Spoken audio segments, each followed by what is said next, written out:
বিসমিল্লাহির রহমানির রহিম। পরম করুণাময় ও অসীম দয়ালু আল্লাহর নামে শুরু।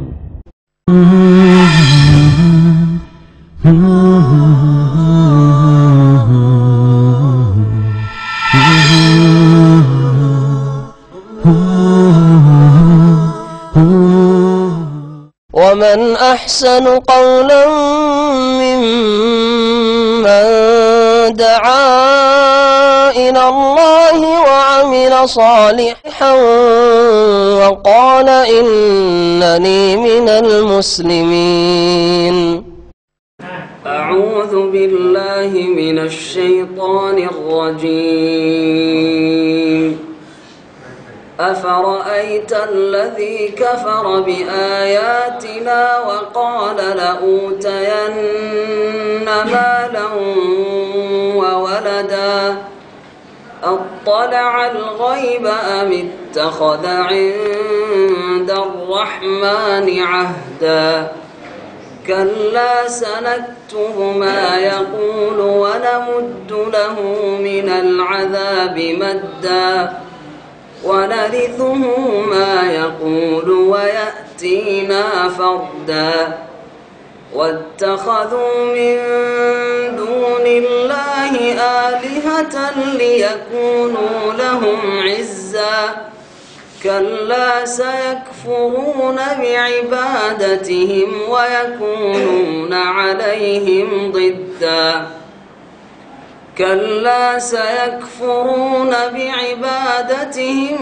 ويكونون عليهم ضدا ألم تر أنا أرسلنا الشياطين على الكافرين تؤزهم أزا فلا تعجل عليهم إنما نعد لهم عدا يوم نحشر المتقين إلى الرحمن وفدا ونسوق المجرمين إلى جهنم وردا لا يملكون الشفاعة إلا من اتخذ عند الرحمن عهدا وقالوا اتخذ الرحمن ولدا لقد جئتم شيئا إدا تكاد السماوات يتفطرن منه وتنشق الأرض وتخر الجبال هدا أن دعوا للرحمن ولدا وما ينبغي للرحمن أن يتخذ ولدا إن كل من في السماوات والأرض إلا آتي الرحمن عبدا لقد أحصاهم وعدهم عدا وكلهم آتيه يوم القيامة فردا إن الذين آمنوا وعملوا الصالحات سيجعل لهم الرحمن ودا فإنما يسرناه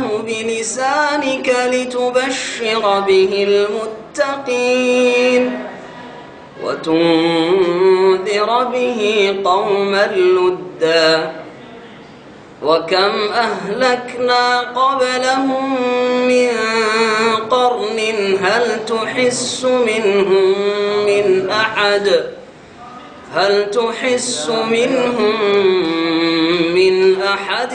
أو تسمع لهم ركزا. السلام عليكم ورحمة الله وبركاته. إن الحمد لله نحمده ونستعينه ونستغفره ونعوذ بالله من شرور أنفسنا ومن سيئات أعمالنا من يهده الله فلا مضل له ومن يضلل فلا هادي له وأشهد أن لا إله إلا الله وحده لا شريك له وأشهد أن محمدا عبده ورسوله صلى الله تعالى عليه وعلى آله وصحبه وسلم تسليما كثيرا. يا أيها الذين آمنوا اتقوا الله حق تقاته ولا تموتن إلا وأنتم مسلمون. يا أيها الناس اتقوا ربكم الذي خلقكم من نفس واحدة وخلق منها زوجها وبث منهما رجالا كثيرا ونساء واتقوا الله الذي تساءلون به والأرحم إن الله كان عليكم رقيبا يا أيها الذين آمنوا اتقوا الله وقولوا قولا سديدا يصلح لكم أعمالكم ويغفر لكم ذنوبكم ومن يطع الله ورسوله فقد فاز فوزا عظيما أما بعد فإن خير الحديث كتاب الله وخير الهدي هدي محمد صلى الله عليه وسلم وشر الأمور محدثاتها وكل محدثة بدعة وكل بدعة ضلالة وكل ضلالة في النار أعوذ بالله من الشيطان الرجيم يا أيها الناس إن خلقناكم من ذكر وأنثى وجعلناكم شعوبا وقبائل لتعارفوا إن أكرمكم عند الله أتقاكم إن الله عليم خبير।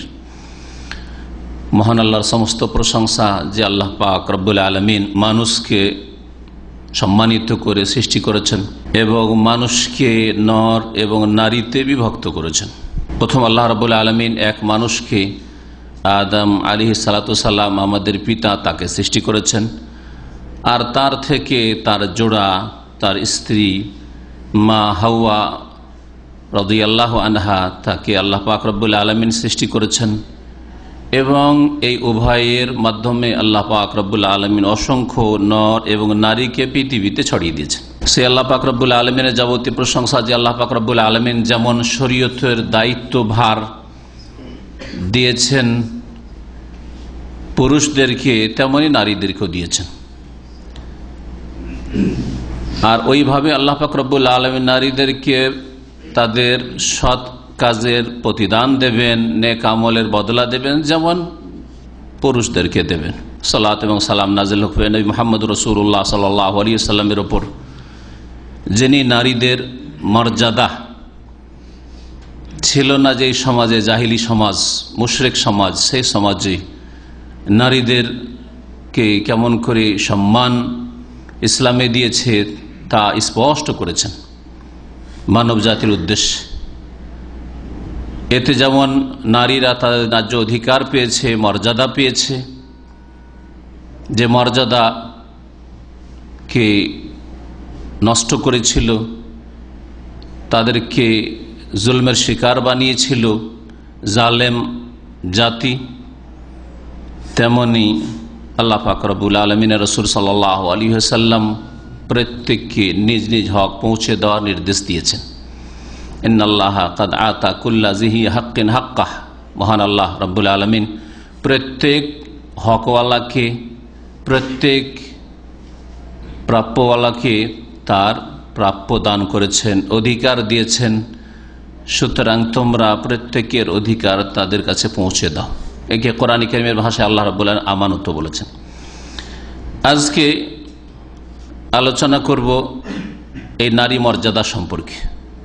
কোরআন কারীমে এবং রাসূলুল্লাহ সাল্লাল্লাহু আলাইহি ওয়াসাল্লামের হাদিসে বিভিন্ন দিক নিয়ে যে নারীদেরকে মর্যাদা দান করা হয়েছে, যে মর্যাদা ইসলামের পূর্বে অন্য অন্য যেসব কাফের জাতি ছিল, সে মুশরিক রাসূলুল্লাহ সাল্লাল্লাহু আলাইহি ওয়াসাল্লামের জাতি কুরাইশরা, আরবরাই হোক অথবা ইহুদিরাই হোক বা খ্রিস্টানরাই হোক অথবা হিন্দুরাই হোক, যে কোনো কাফের জাতি, তাদের কাছে কোনো মর্যাদা ছিল না। সেই মর্যাদা ফিরিয়ে দিয়েছে এই দ্বীন ইসলাম নারীদেরকে। এ সম্পর্কে আলোচনা করতে গিয়ে সূরা হুজরাতের আয়াত নম্বর 13 আপনাদের সামনে তেলাওয়াত করেছি। মহান আল্লাহ ইরশাদ করেছেন, ইয়া আইয়ুহান নাস, সকল মানুষকে মহান আল্লাহ সম্বোধন করে বলছেন, হে মানব সকল। আর নাস যেমন পুরুষদেরকে বলা হয় তেমন নারীদেরকে বলা হয়। হে মানব সকল, মানুষ পুরুষও, মানুষ ইনসান নারীও। যখন ইনসান আর ওর বহু বচন ওনাস বা আন্নাস যখন বলা হয় তখন তাতে উভয় শামিল হয়ে যায়। তাই মহান আল্লাহ রাব্বুল আলামিন যেমন সম্বোধন করেছেন পুরুষদেরকে তেমনই সম্বোধন করেছেন একই ভাষায় নারীদেরকেও, ইয়া আইয়ুহান নাস, হে মানব সকল, হে পুরুষ, হে নারীরা, তোমাদের সকলকে ইন্না খালাকনাকুম মিন যাকারিন ওয়া উনসা, তোমাদের সকলকে আমি সৃষ্টি করেছি একজন পুরুষ থেকে, প্রথম পুরুষ আদম আলাইহিস সালাম থেকে, ওয়া উনসা, এবং একজন প্রথম নারী থেকে, তোমাদের মাতা হাওয়া রাদিয়াল্লাহু আনহা থেকে। ওয়াজআলনাকুম শুউবান ওয়া কাবাইলা, তারপরে তোমাদেরকে ধীরে ধীরে বিভিন্ন গোত্র বংশে আর বিভিন্ন জাতিতে ভাগ বন্টন করে দিয়েছি, বিভক্ত করে দিয়েছি। বিভিন্ন জাতিতে বিভিন্ন গোত্রে তোমরা পরিচিতি লাভ করেছ। অমুক অমুক গোত্রের লোক, অমুক অমুক বংশের লোক, অমুক অনেক অমুক জাতির লোক ইত্যাদি। এই যে পরিচিতি, গোত্রীয় পরিচিতি অথবা বংশীয় পরিচিতি অথবা জাতীয় পরিচিতি, এটা কিসের উদ্দেশ্যে? এটা কোনো মান মর্যাদা দেওয়ার উদ্দেশ্যে নাই, যে এক জাতিকে আরেক জাতির ওপর প্রাধান্য দেওয়া হয়েছে আর মর্যাদা দান করা হয়েছে জাতীয়তার ভিত্তিতে, হ্যাঁ, অথবা লিঙ্গের ভিত্তিতে, হ্যাঁ, নরকে নারীর উপর মর্যাদা দেওয়া হয়েছে, এমন বিষয় নাই।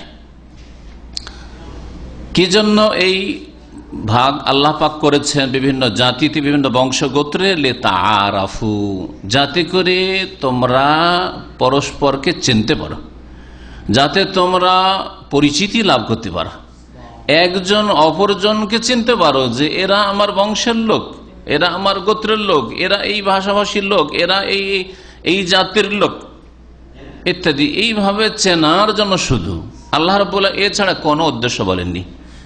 লিতাফাখারু, অহংকারের জন্য, হ্যাঁ, গোত্রের ভিত্তিতে, বংশের ভিত্তিতে, বংশমর্যাদার ভিত্তিতে, অথবা ভাষার ভিত্তিতে, জাতীয়তার ভিত্তিতে, অথবা লিঙ্গের ভিত্তিতে, যে পুরুষ নারীর উপর শ্রেষ্ঠত্ব প্রকাশ করবে, এই জন্য নয়। কারণ আল্লাহ রাব্বুল আলামিনের কাছে মর্যাদা সম্পন্ন কে? ইন্না আকরামাকুম ইনদাল্লাহি আতকাকুম, নিঃসন্দেহে তোমাদের মধ্যে সবচেয়ে বেশি সম্মানীয়। কারামা মানে সম্মান, তো নারীদের মর্যাদা সম্মান, মর্যাদাকে কারামা বলা হবে। ইন্না আকরামাকুম, সবচেয়ে বেশি সম্মানের অধিকারী তোমাদের মধ্যে, হে পুরুষ হে নারী, তোমাদের মধ্যে ওরাই যারা আতকাকুম, তোমাদের মধ্যে সবচেয়ে বেশি আল্লাহকে ভয় করে। যে যত বেশি আল্লাহকে ভয় করে সে তত বেশি সম্মানিত। তাহলে প্রত্যেকে মনে রাখবেন, আপনি মনে রাখবেন, আমাকেও মনে রাখতে হবে, সকলকে মনে রাখতে হবে, প্রত্যেক মুসলিমকে মনে রাখতে হবে। কারণ মুসলিম ওহীতে বিশ্বাসী, কোরআন এবং হাদিসে বিশ্বাসী, আল্লাহ প্রদত্ত বিধানে বিশ্বাসী। আর অমুসলিমদের কি বলবো? তারাও যেন এই কথা বিশ্বাস করে নিশ্চিত, কারণ তাদেরও সৃষ্টিকর্তা আল্লাহ রাব্বুল আলামিন। তারা মানুক আর নাই মানুক, তাদের প্রকৃতি মানতে বাধ্য। সম্মানিত কে? যে যত বেশি আল্লাহ ভীরু, যে যত বেশি আল্লাহর ভয়ের ভিত্তিতে গুনাহ থেকে বেঁচে থাকে। তাকওয়া মানে বেঁচে থাকা, গুনাহ থেকে বাঁচে, অন্যায় থেকে বাঁচে, অপরাধ থেকে বাঁচে। কিসের ভিত্তিতে? তাকওয়া আল্লাহ, যেন আল্লাহর ভয়ের ভিত্তিতে, সমাজের ভয়ে নয়, মান সম্মান নষ্ট হবে সেই ভয়ে নয়। দুনিয়ার ব্যবসা বাণিজ্য চলছে, দেশে এলাকায় যদি বদনাম হয়ে যায় তাহলে আমার দোকানে কেউ আসবে না, কাস্টমার হাত ছাড়া হয়ে যাবে, এই জন্য নয়। অনেকে ভালো চরিত্র দেখায় কিসের জন্য? ব্যবসার খাতিরে, পরিবারের খাতিরে, সমাজের খাতিরে, রাজনৈতিক উদ্দেশ্যে।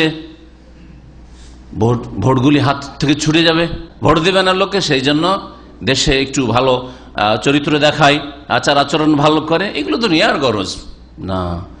আল্লাহ রাব্বুল আলামিনের কাছে সম্মানিত যে যত বেশি আল্লাহর ভয়ে গুনাহ থেকে বেঁচে থাকে, আল্লাহর ভয়ে যে যত বেশি পাপ মুক্ত জীবন যাপন করে, সে তত বেশি আল্লাহর কাছে সম্মানিত। যে কথাটি বলছিলাম, তাহলে আমাকে, আপনাকে, সকলকে, মুসলিমকে অমুসলিমকে মনে রাখতে হবে ভালো করে, আর বিশ্বাস করতে হবে যে আপনার চাইতে বেশি আপনার স্ত্রী যদি আল্লাহকে ভয় করে, আপনার চাইতে বেশি আল্লাহকে ভয় করে, আপনার চাইতে বেশি আপনার স্ত্রী যদি গুনাহ থেকে বেঁচে থাকে, পাপমুক্ত জীবন যাপন করে, আপনার মা, আপনার বোন, আপনার খালা, আপনার ফুফু, আপনার গোত্রের বংশের আত্মীয়দের মহিলারা যদি আপনার চাইতে বেশি গুনাহমুক্ত জীবন যাপন করতে পারে, আল্লাহ ভীরুতা প্রমাণ করে দিতে পারে, তাকওয়া প্রমাণ করে দিতে পারে, তাহলে তারা, আপনার স্ত্রী, আপনার বোনেরা, যাদেরকে দুর্বল মনে করছেন, যাদেরকে অধীনস্থ মনে করছেন, আপনি নিজেকে খুব স্ট্রং মনে করছেন, শক্তিশালী মনে করছেন, তারা আপনার চাইতে, আমার চাইতে শ্রেষ্ঠ আল্লাহ পাক রব্বুল কাছে,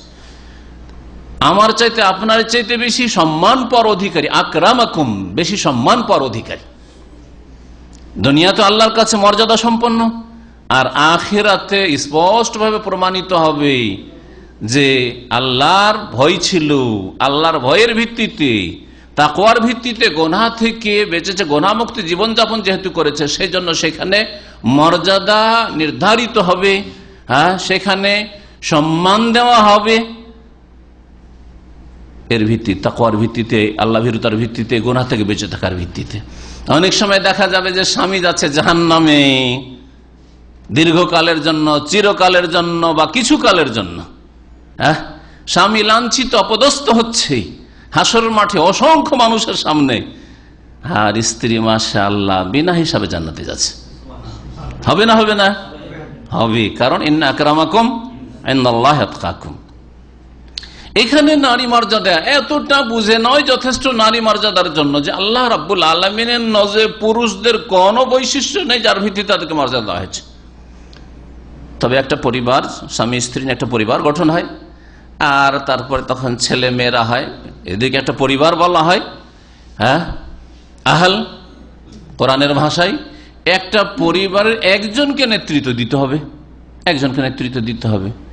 এখানে স্ত্রীকে, আপনার স্ত্রীকে নেতৃত্ব দেবেন না স্বামীর হাতে নেতৃত্বটা থাকবে, নাকি বাপ থাকতে মা থাকতে নেতৃত্ব ছেলেকে দিয়ে দেবেন? এখানে আল্লাহ রাব্বুল আলামিন বলছেন যে আর রিজালু কাওয়ামুন আলান নিসা, ভাই আছে, বোন আছে, বাপ নাই হয়তো, তাহলে ওইখানে বোনদের ক্ষেত্রে ভাই বোনেরা যে আছেন, কয়েকজন আছেন, তাদের মধ্যে ওই ভাই নেতৃত্ব পাবে ওই বাড়িটা পরিচালনা করার জন্য বিবাহ শাদী ইত্যাদির ক্ষেত্রে, নাকি ওখানে পারিবারিক ক্ষেত্রে সিদ্ধান্ত নেওয়ার ক্ষেত্রে বোন প্রাধান্য পাবে, বোনের নেতৃত্ব চলবে? আল্লাহ বলছেন আর রিজালু কাওয়ামুন আলান নিসা। কারণ আল্লাহ যিনি সৃষ্টি করেছেন পুরুষকে, পুরুষের প্রকৃতি জানেন যে পুরুষের মধ্যে কি যোগ্যতা রয়েছে সৃষ্টিগত, আর যে আল্লাহ রাব্বুল নারীদেরকে সৃষ্টি করেন তিনি জানেন যে নারীদের মধ্যে কোন কোন যোগ্যতাগুলি রয়েছে, ধৈর্য ধারণ করা, বরদাস্ত করা, তারপরে তাদের যেই কাজগুলি তাদের বাড়ির মধ্যে, সেই কাজগুলি যত সুন্দরভাবে নারীরা করতে পারে পুরুষরা করতে পারবে না, আর পুরুষরা বাইরের কাজগুলি যত সুন্দর করে করতে পারে মহিলারা করতে পারবে না। যার ফলে আল্লাহ রাব্বুল আলামিন ডিউটি ভাগ করে দিয়েছেন, আর দুইজনের একজনকে নেতৃত্ব দিয়েছেন, নর এবং নারী। আল্লাহ বলছেন আর রিজালু কাওয়ামুন, পুরুষ নেতৃত্ব দেবে। আল্লাহ রাব্বুল আলামিনের কাছে বদলার ক্ষেত্রে ওই রকমই সূরা নাহলের আয়াত নম্বর 97 তো রয়েছে, মান আমিলা সালিহাম মিন যাকারিন আও উনসা। আল্লাহ রাব্বুল আলামিন বলছেন যে কেউ যদি ভালো কাজ করে, সে মিন যাকারিন আও উনসা, সে পুরুষ হোক অথবা নারী হোক, আল্লাহ রাব্বুল আলামিনের নজরে সমান পুরুষ হোক আর নারী হোক, ওয়াহুয়া মুমিন, কিন্তু ঈমানের অবস্থায় হইতে হবে, শিরক মুক্ত হইতে হবে, মুনাফিকি মুক্ত হইতে হবে, কুফর ঈমান ভঙ্গকারী বিষয় থেকে মুক্ত হইতে হবে। তাহলে এগুলি থেকে শিরক কুফরি থেকে মুক্ত হয়ে যদি নেক আমল করে, পুরুষ হোক আর নারী হোক, আল্লাহর নজরে সমান, তাহলে ফালানুহিয়ান্নাহু হায়াতান তাইয়্যিবা, অবশ্যই তাকে, সে নর হোক অথবা নারী হোক, অবশ্যই তাকে শান্তির জীবন দেব, পবিত্র জীবন দান করব। আল্লাহ বলেননি যে শুধু আখিরাতে দেব, আর এই কথাও বলেননি যে শুধু দুনিয়াতে দেব। তাহলে ইহকাল পরকালে সবকালে আল্লাহ রাব্বুল আলামিন কি করবেন? হায়াতে তাইয়্যিবা দান করবেন মানুষকে, সে পুরুষ হোক অথবা নারী হোক। ওয়ালা নাজজিয়ান্নাহুম আজরাহুম বিআহসানি মা কানু ইয়ামালুন, আর যেসব কাজকর্ম করে নর এবং নারী তার সর্বোত্তম প্রতিদান বদলা আল্লাহ অবশ্যই দেবেন। প্রত্যেকে আল্লাহ রাব্বুল আলামিন তাদের কাজের, ইমানের, আমলের উত্তম বদলা দুনিয়া আখিরাতে দেবেন। নারীদেরকে ইসলাম কিভাবে সম্মানিত করেছে এই বিষয়টি জানার জন্য আমরা দেখি এক একটা করে। প্রথম, নারীরা হয় পরিবারে কারো মা, আর না হলে মেয়ে, না হয় বোন, না হয় স্ত্রী, এইভাবে। তো একটা একটা করে আমরা দেখি। মায়ের সম্পর্কে দেখেন, মায়ের মর্যাদা আল্লাহ রাব্বুল আলামিন কত দিয়েছেন, তার রাসূল সাল্লাল্লাহু আলাইহি সাল্লাম মায়ের যে একটা পরিবারে কত মর্যাদা রয়েছে। মা আছে, বাপ আছে, ছেলে মেয়েরা আছে, ভাই বোনেরা আছে, আর সবাই, এদের মধ্যে আল্লাহ রাব্বুল কাকে বেশি মর্যাদা দিয়েছেন বলুন তো দেখি? না বাপকে দিয়েছেন? বাপের চাইতে বেশি। হ্যাঁ, আদেশ নিষেধ, নেতৃত্বের ক্ষেত্রে, লিডারশিপের ক্ষেত্রে ওইখানে কিন্তু বাপকে প্রাধান্য দিতে হবে, কিন্তু হক আদায় করার ক্ষেত্রে, হক প্রাপ্য পৌঁছে দেওয়ার ক্ষেত্রে মায়ের গুরুত্ব বেশি রয়েছে। এই বিষয়টি অনেকে বুঝে না। একটা সিদ্ধান্ত নিতে হবে। বাপ বলছে এইভাবে আমরা আমাদের পারিবারিক সমস্যার সমাধান পরিবারটা চালাবো, আর মা বলছে এইভাবে করব। বাপ বলছে না এখানে আমি বিয়ে দেবো আমার মেয়ের, মা বলছে না ওইখানে দেবো। তা এইখানে মায়ের কথা নেওয়া যাবে না, কারণ লিডারশিপ মায়ের কাছে নেই, নেতৃত্ব বাপের কাছে রয়েছে। বেলায়াত, অভিভাবকত্ব, এটা হচ্ছে পুরুষের হক। কিন্তু যখন হক পৌঁছাবেন তখন মায়ের ক্ষেত্রে, কারণ বাপ অনেক সময় নিজে কাজকর্ম করে চলাফেরা করতে পারে, নিজে চিকিৎসার জন্য চলে যেতে পারে হাসপাতালে, নিজেই ছোটাছুটি করতে পারে, কিন্তু মা পারে না। মাকে চিকিৎসার জন্য নিয়ে যেতে হবে, খাবার এনে দিতে হবে, খাবার এমনকি কিনের পয়সা থেকেও কাজ হবে না, কিনে খরিদ করে এনে দিতে হবে। কিন্তু বাপের ক্ষেত্রে সেটা হয়তো প্রযোজ্য নয়, নিজেই হয়তো কিনে নিতে পারবেন, অথবা আপনার পয়সার প্রয়োজন নেই, ছেলের পয়সার প্রয়োজনই নেই বাপের হয়তো। মায়ের মর্যাদা কোরআনে ও হাদিসে এত বেশি বলা হয়েছে যে এই দিন ইসলাম ছাড়া কোথাও এই মর্যাদা আর কথা বলা হয়নি, আর শেখানো হয়নি। নবী করিম সাল্লাল্লাহু আলাইহি ওয়াসাল্লামের হাদিস আবু হুরায়রা রাদিয়াল্লাহু তাআলা আনহু থেকে বর্ণিত রয়েছে, একজন লোক এসে বলে, ইয়া রাসূলুল্লাহ, মান আহাক্কুন নাসি বিহুসনি সাহাবাতি, আমার সঙ্গী হওয়ার ক্ষেত্রে সবচাইতে বেশি ভালো আচরণের অধিকার কে রাখে? সবচাইতে বেশি ভালো আচরণ কে পাওয়ার যোগ্য? নবী করিম সাল্লাল্লাহু আলাইহি ওয়াসাল্লাম বলেন, উম্মুকা, কালা সুম্মা মান, তারপরে কে? কালা উম্মুকা, তোমার মা। কালা সুম্মা মান, তারপরে কে? কালা উম্মুকা। তিনবার করে বললেন, একবার, দুইবার, তিনবার বললেন উম্মুকা উম্মুকা উম্মুকা। কালা সুম্মা মান, তারপরে কে? কাল আবুকা, তোমার আব্বা। এই মুত্তাফাকুন আলাইহি বুখারী মুসলিমের হাদিস। অন্য নেওয়াতে রয়েছে বাপের পরে তখন উল্লেখ করা সুম্মা আদনাকা, সুম্মা আওয়াদনাকা, তারপরে অন্যান্য নিকটাত্মীয়রা। তাহলে মায়ের পরে বাপের পরে তখন চাচা আছে, মামা আছে, অথবা মায়ের পরে বাপের পরে চাচা মামার আগে বলবো দাদা আছে, দাদি আছে, নানা আছে, নানি আছে। কারণ দাদা দাদি নানা নানির হক চাচার চাইতে আর মামার চাইতে বেশি, বেশি কাছের। এইভাবে রাসূলুল্লাহ সাল্লাল্লাহু আলাইহি ওয়াসাল্লাম মর্যাদা সুস্পষ্ট করেছেন মায়ের মর্যাদা সম্পর্কে। আর একটি হাদিস মুআবিয়া রাদিয়াল্লাহু তাআলা আনহু, মুআবিয়া সুলামি, তিনি বলছেন যে তার পিতা জাহেমা নবী সাল্লাল্লাহু আলাইহি ওয়াসাল্লামের কাছে আসলে এসে বলে, ইয়া রাসূলুল্লাহ, আরাদতু আন আগজু, আমি জিহাদে যেতে চাই। ওয়াকাদ যেহেতু আস্তাশিরুকার, আপনার কাছে পরামর্শ নিতে এসেছি। ফাকাল হাল্লাকা মিন আমি জিহাদে যাব না পরামর্শ নেওয়ার জন্য এসেছি। জিহাদ সেই যুগে রাসূলুল্লাহ সাল্লাল্লাহু আলাইহি ওয়াসাল্লামের জামানায় জীবদ্দশায় ফরজ ছিল, জিহাদে যাওয়া ফরজ ছিল। আজকালকার জামানায় খেয়াল খুশি জিহাদ নাম দিয়ে কিছু যুবকদের গুমরাহি নয়, বরং তখন রাসূলুল্লাহ সাল্লাল্লাহু আলাইহি ওয়াসাল্লামের নেতৃত্বে, যিনি ইমামে আজম, যিনি মহান ইমাম, যিনি মহান রাষ্ট্রপ্রধান, তার নির্দেশে জিহাদ ফি সাবিলিল্লাহ ফরজ ছিল। সর্বস্তরের, সব স্তরের জিহাদ, অন্তরের জিহাদ, কথার জিহাদ, কাজের জিহাদ, অস্ত্রের জিহাদ, সব রকম ফরজ ছিল। সেই সময় যখন ফরজ হয়েছিল আর শর্ত জিহাদের জন্য ছিল, তা পূর্ণ ছিল, যে ইমারত হইতে হবে, নেতৃত্ব হইতে হবে, ইমামুল মুসলিমিন নির্দেশ দেবেন, এটা হচ্ছে মুখ্য শর্ত, সেটাও ছিল। তারপরে রাসূলুল্লাহ সাল্লাল্লাহু আলাইহি ওয়াসাল্লামের কাছে পরামর্শ নিতেছে। এই কথা বললেন না যে পরামর্শ আবার কি, আর জিহাদ ফরজ আছে বেরিয়ে যাও, এ কথা বললেন না। বলছেন হাল্লাকা মিন তোমার আম্মা আছে? কালা নাম, হ্যাঁ আমার আম্মা আছে। কালা ফালজামহা, যাও মায়ের সাথে থাকো, মায়ের কাছে থাকো। ফাইনাল জান্নাত তাহতা রিজলাইহা, কারণ জান্নাত তার পায়ের নিচে রয়েছে। রাসূলুল্লাহ সাল্লাল্লাহু আলাইহি ওয়াসাল্লাম বলছেন মায়ের পায়ের নিচে জান্নাত রয়েছে। সুতরাং মায়ের খোঁজ খবর নেবে না, ও কি খাবে না খাবে, ওকে কে হাট বাজার করে দেবে, ওর কে দেখাশোনা করবে, ওর কে চিকিৎসায় নিয়ে যাবে, ওইসব খোঁজ খবর বাদ দিয়ে চলে যাবে জিহাদ, এটা চলবে না। অথচ জিহাদ তখন ফরজ হয়েছিল।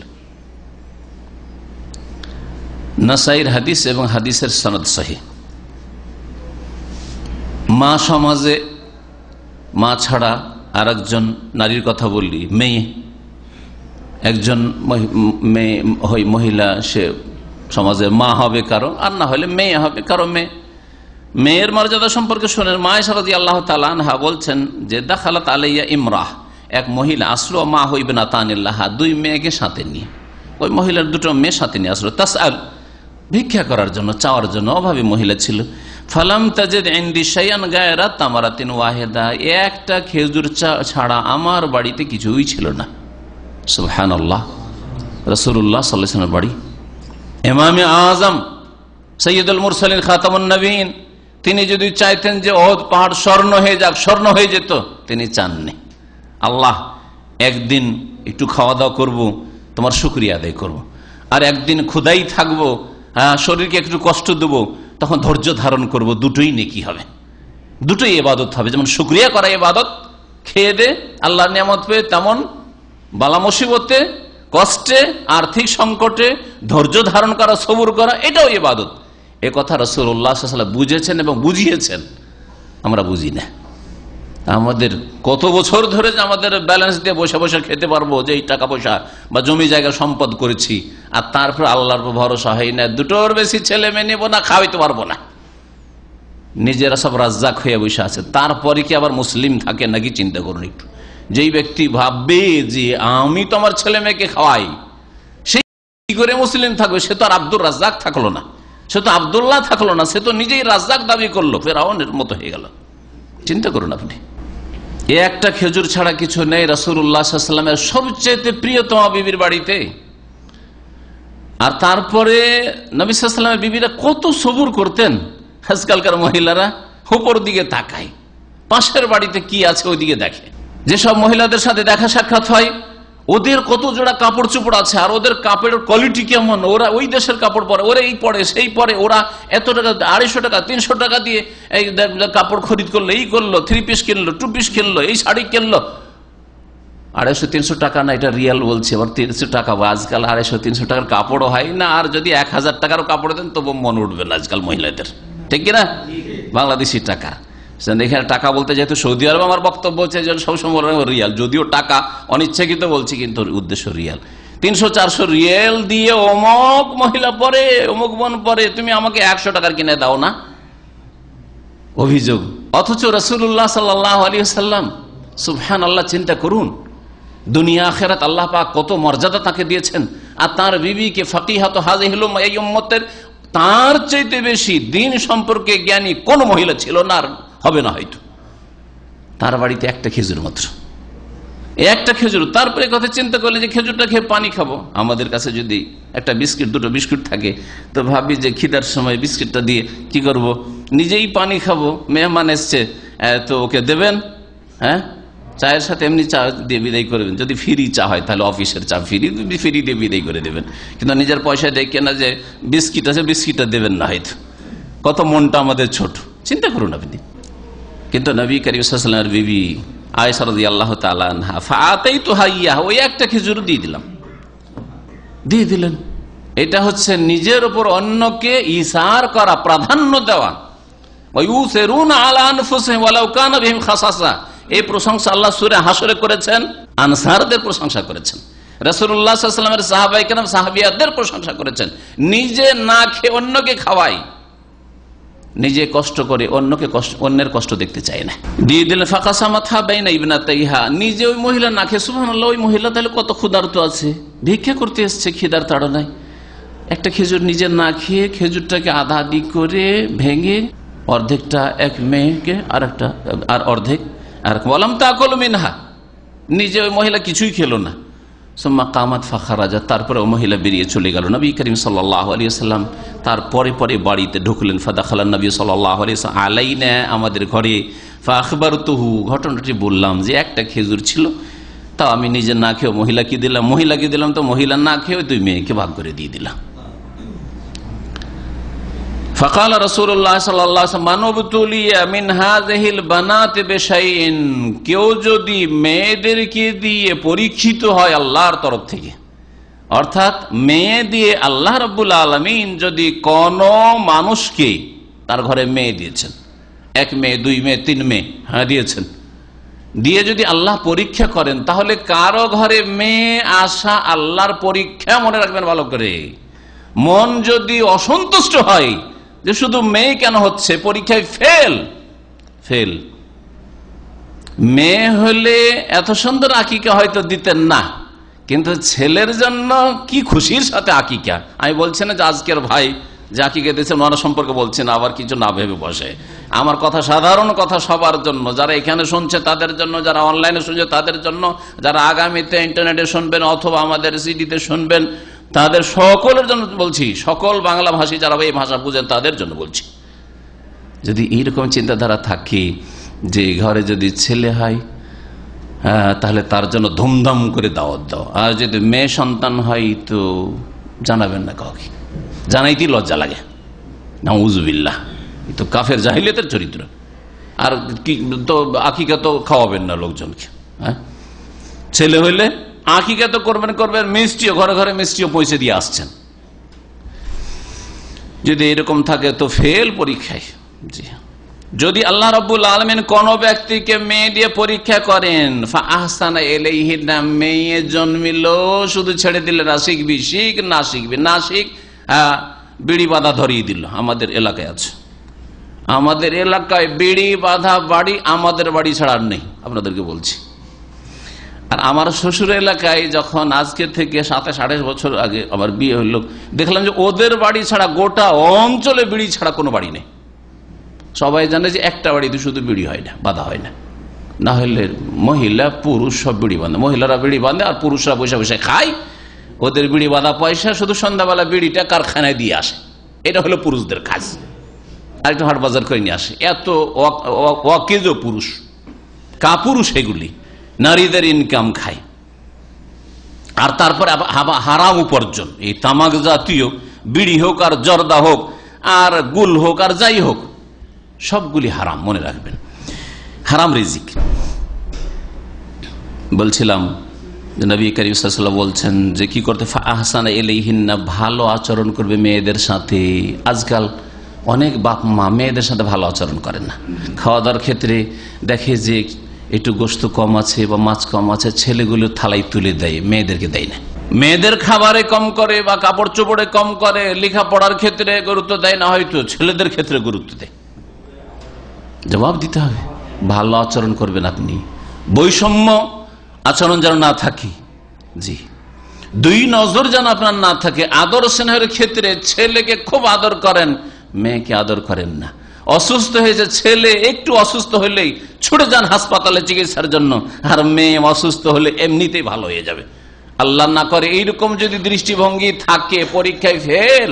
ভালো করে মনে রাখেন, দিন ইসলাম এইভাবে মেয়েদেরকে মর্যাদা দিয়েছে। একই নজরে দেখতে হবে আপনার মেয়েদের কি। ভালো আচরণ যদি করেন মেয়েদের সাথে, কুন্না লাহু সিতরা মিনান নার, তাহলে এই মেয়েরাই জাহান্নামের সামনে গিয়ে আর সৃষ্টি করে দেবে, মা বাপকে জাহান্নামে যেতে দেবে না।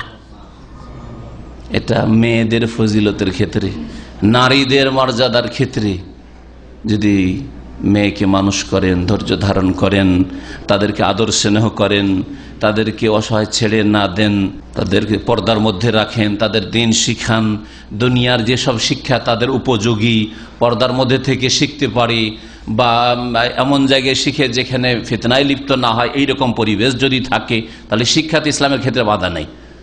গত একটা আলোচনা যেটাতে বলেছি নারীদের অধিকার, একটা অধিকারের কথা উল্লেখ করা হয়নি, বলে দিচ্ছি আজকে। নারীদের শিক্ষার অধিকার আছে, কিন্তু শিক্ষাঙ্গন তাদের উপযোগী হইতে হবে, তাদের জন্য পৃথক শিক্ষাঙ্গনের ব্যবস্থা হইতে হবে। কলেজ, ইউনিভার্সিটি, মেডিকেল কলেজ, যা তাদের লেখাপড়া প্রয়োজন হয়, পড়ায় অসুবিধা নেই, কিন্তু আলাদা ব্যবস্থা হইতে হবে। এই দাবি জনসাধারণ কেন করছে না সরকারের কাছে? রাস্তায় রাস্তায় গদিতে যাওয়ার জন্য তো মিছিল করা হচ্ছে, কিন্তু নারীদের মেডিকেল কলেজের জন্য, নারীদের উচ্চ শিক্ষা আলাদা ব্যবস্থার জন্য আমাদের মহিলা ইউনিভার্সিটি চাই। যেমন জেনারেল ইউনিভার্সিটি আছে, আমরা মহিলাদের জন্য, মেয়েদের জন্য আলাদা ইউনিভার্সিটি চাই। এই দাবিগুলো কেন পেশ করছে না? বৈধ উপায়ে পেশ করতে বলছে, পশ্চিমা তরিকায় না। কারণ পশ্চিমা তরিকাতে বিশ্বাসী নই, করি না আমরা।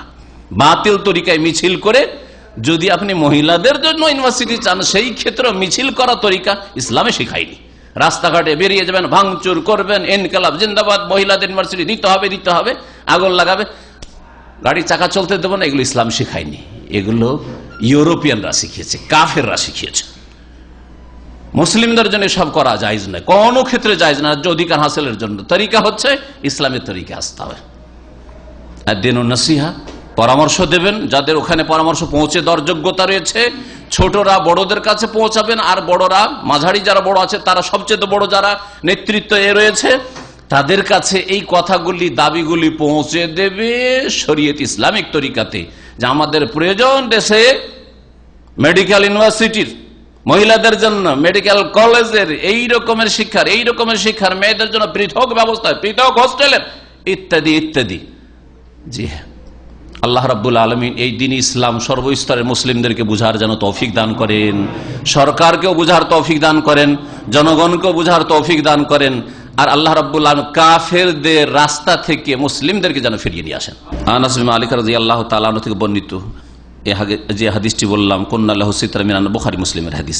আনাস বিন মালিক রাদিয়াল্লাহু তাআলা আনহু থেকে বর্ণিত সহিহ মুসলিমে হাদিস রয়েছে, ক্বালা রাসূলুল্লাহ সাল্লাল্লাহু আলাইহি ওয়াসাল্লাম মান আলা জারিয়াতাইন, কেউ যদি দুটো মেয়েকে মানুষ করে, আপনার ঘরে দুটো মেয়ে জন্মেছে, মেয়ে দুটোকে খুব ভালো করে আদর যত্নে তালিম তরবিয়ত দিয়ে খাওয়া দাওয়া চিকিৎসা যা প্রয়োজন তা দিয়ে আপনি মানুষ করলেন, হাত্তা তাবলুগা, এমনকি সাবালিকা হয়ে গেল, আর সাবালিকা হওয়ার পরে বিয়ে দিয়ে আমানত যার ঘরে তার নসিবে ছিল ভালো একটা ঘরে, এই ক্ষেত্রে আমানতের খেয়াল রাখবেন। বেনামাজি ভালো ইনকাম করে তার সাথে মেয়ে বিয়ে দিয়ে বোন বিয়ে দিবেন, কিয়ামতের জবাব দিতে হবে, কিয়ামতের জবাব দিতে হবে। কাফের ঘরে ঠেলে দিচ্ছেন আপনি, যারা কুফরি করে রাত দিন তাদের ঘরে মেয়েকে ঠেলে একটা নামাজি মেয়েকে পৌঁছে দিচ্ছেন।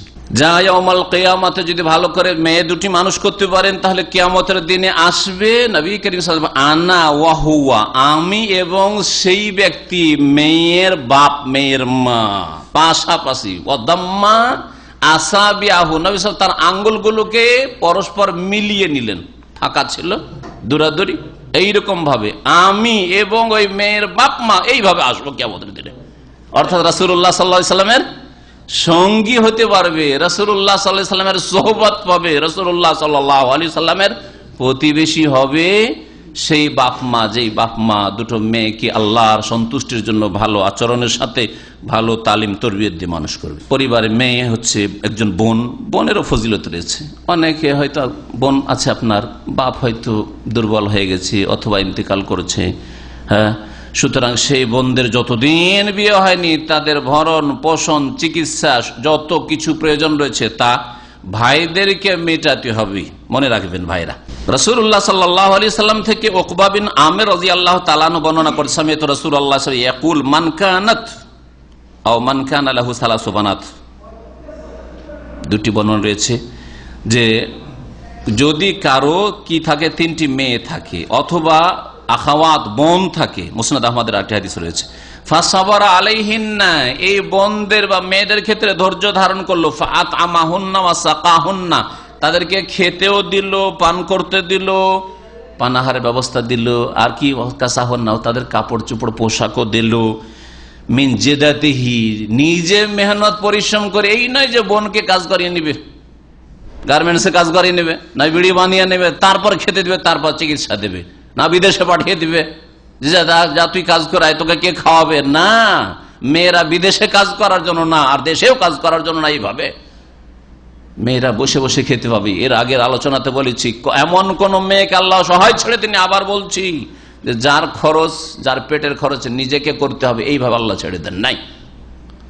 তার বাপ দেখবে, না হলে তার বাপ না থাকলে ভাই দেখবে, বিবাহ হয়ে গেছে, স্বামীর উপর ফরজ, স্বামী নেই, তালাক দিয়ে দিয়েছে, বিধবা, ছেলে বড় আছে, ছেলে দেখবে, নাই কেউ নেই, কেউ নেই, চাচাও নেই, মামাও নেই, এদের উপর ফরজ, এরাও নেই, তাহলে সুলতান ওয়ালিয় মাল্লা ওয়ালিয়া, সরকারের উপর ফরজ। সরকার পুরুষদের ভাতা না দিক, পুরুষরা খেটে খাক, দেশে খেটে খাক, না হয় বিদেশে খেটে খাক, কিন্তু দেশের সাবালিকা মেয়ে যারা অসহায়, যাদের ভরণ পোষণের ব্যবস্থা দেওয়ার কেউ নেই, সরকার ফরজ আল্লাহ বলেন করেছে। সমাজের একজন স্ত্রী, কারো হয়তো স্ত্রীর ক্ষেত্রে দেখেন ইসলাম কি মর্যাদা দিয়েছে, খায়রুকুম লি আহলিহি, তোমাদের মধ্যে সবচাইতে উত্তম ওই ব্যক্তি যে তার স্ত্রীর কাছে ভালো। তোমাদের মধ্যে সবচাইতে ভালো মানুষ কে?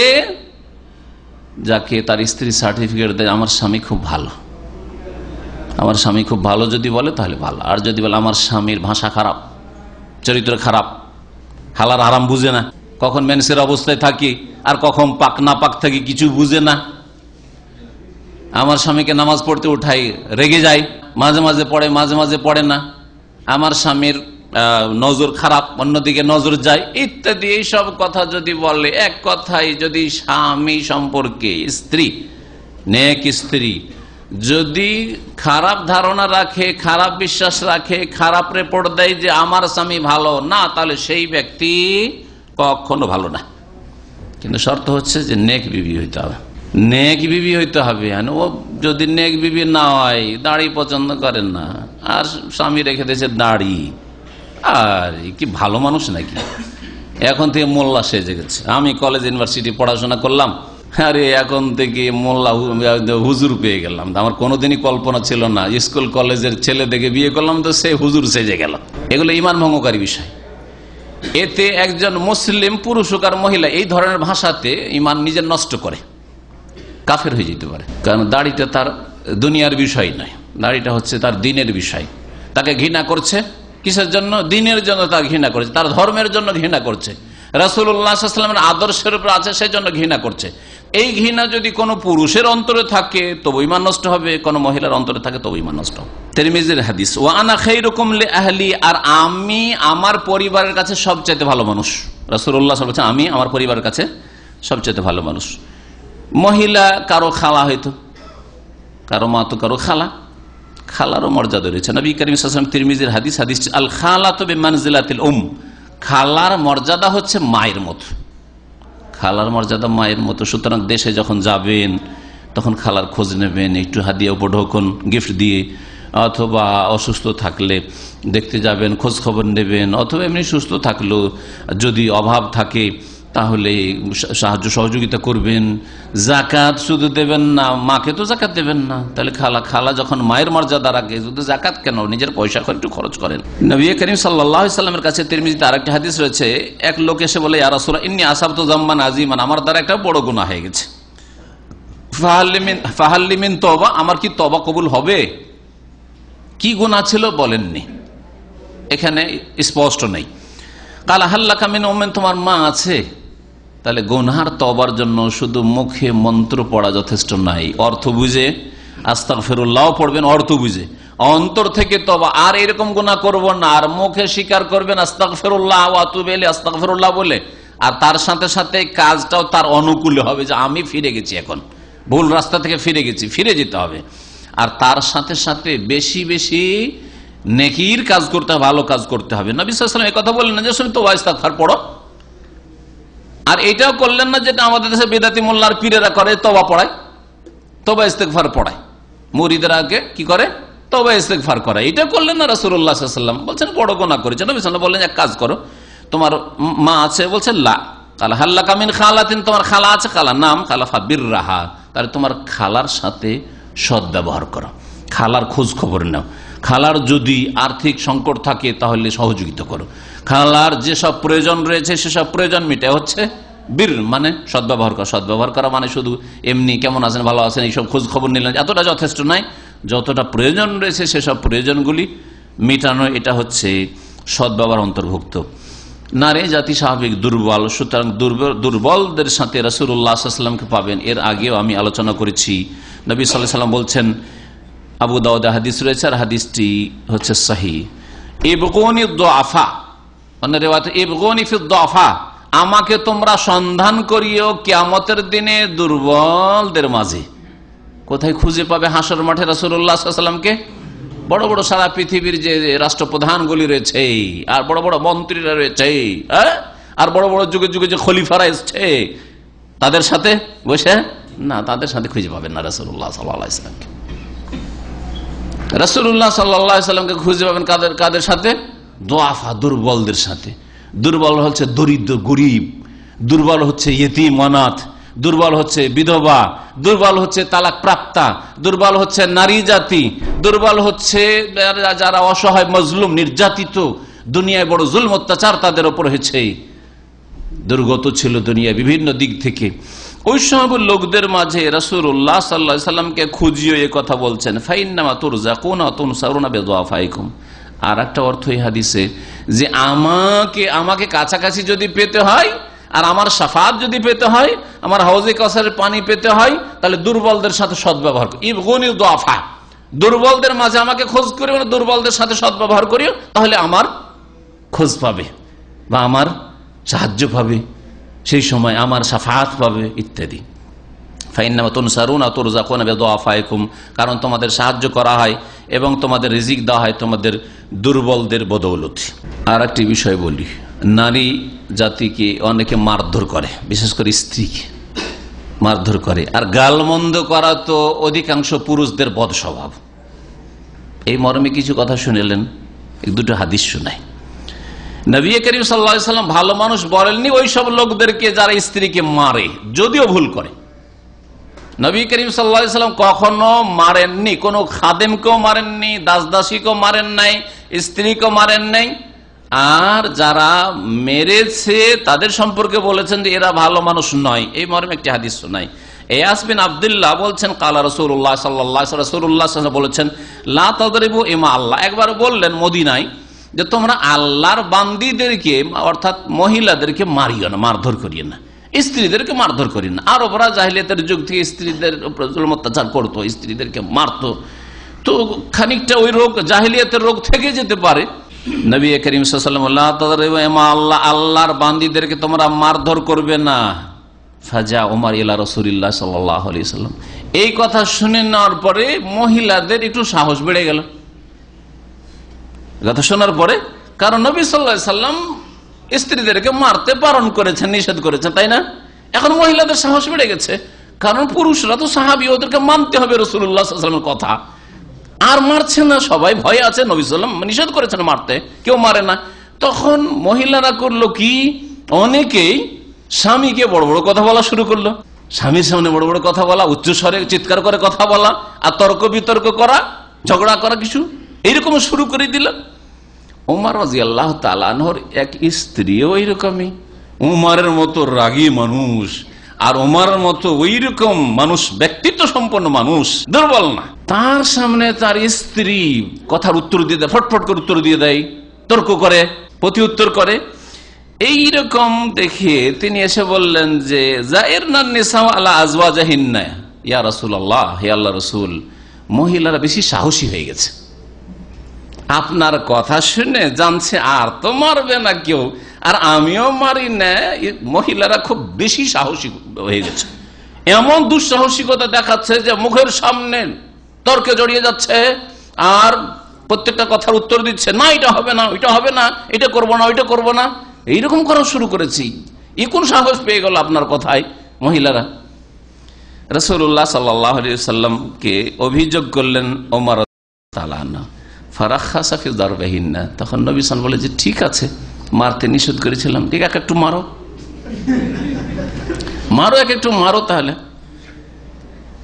এতে হইল কি, তখন পুরুষরা একটু ছাড় পেয়ে গেল, যখন মারবো, তর্ক করলে মারবো, এতরাজ করলে মারবো, এটা করবো না, এটা করবো না, এইদিকে যেতে বলছে না, ওইদিকে যাবো। আর মহিলাদের একটা স্বভাব আছে, আর এতে যেমন তাদের তাদের স্বার্থেও কথা রয়েছে, তেমন তাদের বিরুদ্ধে কথা। এমন মনে করিয়েন না যে এটারই আমার বিরুদ্ধে যাচ্ছে সেজন্য আমি শোনাবো না। আবার কিছু পুরুষ এই স্বভাবের আছে যে আজকের আলোচনাগুলি আমার নেগেটিভ চলে গেছে, উল্টো দিকে চলে গেছে, যার ফলে এগুলো ওদেরকে শোনাইতে হবে না, বেশি জানাইতে হবে না, ওদেরকে এগুলো শোনাইলে আবার সাহস বেড়ে যাবে না। এটাও করবেন না, আপনি আপনার যেটা দায়িত্ব আছে আপনি ওই আদায় করে দেবেন, আর তারপরে ওর কাছ থেকে যেটা ডিমান্ড আছে, তলব আছে, সেটা তলব করবেন। দেখো রাসূলুল্লাহ সাল্লাল্লাহু আলাইহি ওয়াসাল্লাম রাখাসা ফি দারবিহিন্না, মারার জন্য ঠিক আছে, স্ত্রীদেরকে মারতে পারো, কিছু অসুবিধা নেই, কিন্তু নবী সাল্লাল্লাহু আলাইহি ওয়াসাল্লাম বলেছেন গায়রা মুবাররিহ, এমন মারবে না যাতে প্রকাশ পেয়ে যায়, বোঝা যাচ্ছে যে এই জায়গাটা লাল হয়ে গেছে, ফুলে গেছে, ভেঙে গেছে, এইরকম হয়েছে, না, জায়েজ নয়। হালকা মারা, তাহলে লাঠি দিয়ে কি আর মারা চলবে? মারা চলবে না। তাহলে তারপরে এই মাথা থেকে নিয়ে এই পর্যন্ত মারতে নিষেধ করা হয়েছে। চেহারায় ওয়ালা তাদরিবিল ওয়াজহা, নবী সাল্লাল্লাহু আলাইহি ওয়াসাল্লামের হাদিস মনে রাখবেন, কোন মানুষের ক্ষেত্রে, অন্য কোন দাসদাসী চাকর-নকরের ক্ষেত্রে, তাহলে স্ত্রীর ক্ষেত্রে চিন্তা করুন, তাহলে কি বলা যেতে পারে? চেহারায় খবরদার মারবেন না, ইসলামে আমভাবে নিষিদ্ধ। এতটুকু জায়গায় মোটেই মারা যাবেন না, শরীরের গায়ে এমন নাজুক জায়গায় মারা যাবে না যেই জায়গায় মারলে ভেঙে যেতে পারে বা প্রকাশ পেতে পারে, যে বোঝা যাচ্ছে যে এখানে মার পড়েছে, আর অথবা তাতে এমন ওই নাজুক জায়গায় যেই জায়গায় লাগলে হয়তো প্রাণনাশ হতে পারে অনেক সময়, কেউ যদি বুকে একটা ঘুষি দিতে, একটা ঘুষি একটা লোককে মেরে ফেলার জন্য যথেষ্ট, ঠিক না? এই একটা ঘুষি যদি ঠিক হার্টের উপরে, কলিজার উপরে ইত্যাদি যদি পড়ে, তাহলে ওতেই মারা যাবে মানুষ। হ্যাঁ, জায়েজ না এগুলো মারা। লজ্জাস্থানে পুরুষ হোক আর নারী হোক, যদি সেখানে কেউ আঘাত করে, তো একটা আঘাতে মানুষ প্রাণ নাশ হইতে পারে, পুরুষত্ব নষ্ট হয়ে যেতে পারে। তো এইরকম মারগুলি নিষেধ করা হয়েছে। গায়রা মোবাররে, হ্যাঁ, হালকা মার, যে মার প্রকাশ না পায়। মারের উদ্দেশ্য হবে, আমি একটা কথা সবসময় বলি, তাদিব, তাজিব নয়। তাদিব মানে কি? আদব শিক্ষা, আদব দেওয়া। তাজিব মানে হচ্ছে আজাব দেওয়া, শাস্তি দেওয়া। আজাব শাস্তি দেওয়া উদ্দেশ্য না হয় যে আমি শাস্তি দিচ্ছি আমার স্ত্রীকে, হ্যাঁ, আমার ছেলেকে আজাব দিচ্ছি, শাস্তি দিচ্ছে না, কখনো না। তা আদব দিচ্ছি, আদবের জন্য, আদব শেখাবার জন্য। এইরকম মারের অনুমতি রয়েছে। কয়েকদিনের মধ্যে বেশ কিছু মহিলা নবী সাল্লাল্লাহু আলাইহি সাল্লামের বাড়িতে চলে এসছে, বিবিদের বাড়িতে চলে এসছে, সবগুলিকে তাদের স্বামীরা মেরেছে। বলছে রাসূলুল্লাহ সাল্লাল্লাহু আলাইহি ওয়াসাল্লামের পরিবারে অর্থাৎ বিবিদের বাড়িতে অনেক মহিলারা মদিনার এসে ভর্তি হয়ে গেছে, অনেক মহিলারা এসছে। কি জন্য? ইয়াশকুন আজওয়াজাহুন্না, সকলের অভিযোগ স্বামীদের বিরুদ্ধে। ওই যুগে স্বামীদের বিরুদ্ধে যদি শিকায়ত হয়, কমপ্লেন হয়, অভিযোগ হয়, তো আজকালকার স্বামীদের বিরুদ্ধে কত অভিযোগ হইতে পারে। তখনকার স্বামীরা জাহিলিয়াতের যুগ থেকে নতুন নতুন কালিমা পড়েছে, তারপরও স্ত্রীকে বলতো না যে তোর বাপের বাড়ি থেকে টাকা নিয়ে আয়, তোর বাপকে বল আমাকে বিদেশ পাঠাবে, তোর বাপ মাকে বল যে আমাকে একটা হোন্ডা দিবে, একটা কার দেবে, না হয় একটা টিভি দেবে, না আমার ঘরটা সাজিয়ে দেবে, ফার্নিচার দিবে, এসব বলতো না। এইরকম কাপুরুষ ছিল না। আরবরা কাফের মুশরিক হইলেও কাপুরুষ ছিল না। আর তারপরে তো কালিমা পড়েছে, নতুন নতুন মুসলিম হইলেও এত কাপুরুষ ছিল না যত কাপুরুষ আজকাল আমাদের ভারত, বাংলাদেশ, পাকিস্তানের মুসলিমরা। এর সাথে সাথে শ্রীলঙ্কা, যৌতুক ছাড়া মেয়ের বিয়ের কল্পনা করা যায় না। ইন্না লিল্লাহি ওয়া ইন্না ইলাইহি রাজিউন। কিভাবে কাফের হিন্দুদের থেকে প্রভাবিত হয়েছে আর বিজাতির হারাম সভ্যতা কবুল করেছে, আর তাদের শান্তির দিনকে তারা ছেড়ে দিয়ে দূরে সরে গেছে, যার ফলে পারিবারিক জীবনে কোনো শান্তি নেই, আর বরকত নেই সেসব বাড়িতে, আর সেসব টাকা পয়সাতে বরকত নেই, হারাম পয়সা নিয়ে আসে। আল্লাহ বলছেন ওয়ান তাবতাগু বিআমওয়ালিকুম, বিয়ে করে নিয়ে আসবে, পয়সা দিয়ে বিয়ে করে নিয়ে এসো, নগদ মোহর দিয়ে বিয়ে করে নিয়ে এসো। আর এরা বলছে যে তোমার মেয়েও নিব, তোমার টাকাও নেব। কোরআনের বিরোধিতা করে, কোরআনের বিরোধিতা করে এই পাপিষ্ট মুসলিমরা। কি করে আল্লাহ রাব্বুল আলামিনের রহমত হবে? কয়েকটা পরিবার নিয়ে একটা সমাজ তৈরি হয়, কয়েকটা সমাজ নিয়ে একটা ডিস্ট্রিক্ট তৈরি, কয়েকটা ডিস্ট্রিক্ট নিয়ে এটা দেশ তৈরি হয়। কি করে শান্তি আসবে দেশে? কি করে শান্তি আসবে সমাজে? কি করে শান্তি হবে পরিবারে, স্বামী স্ত্রী আর ছেলে মেয়েদেরকে নিয়ে? এই জন্য শান্তি নেই। পরের পয়সায় লোভ, নিজে ইনকাম করে খান, আল্লাহ বরকত দেবেন। অনেক মহিলা রাসূলুল্লাহ সাল্লাল্লাহু আলাইহি সাল্লামের বাড়িতে, পরিবারের বাড়িতে মানে বিবিদের বাড়িতে, ইয়াশকুন আজওয়াজাহুন্না, সকলে এসে তাদের স্বামীদের বিরুদ্ধে অভিযোগ করলো। এর দ্বারা বোঝা গেল যে প্রয়োজনে স্ত্রী স্বামীর বিরুদ্ধে কমপ্লেন করতে পারবে, বৈধতা আছে, অভিযোগ করতে পারবে।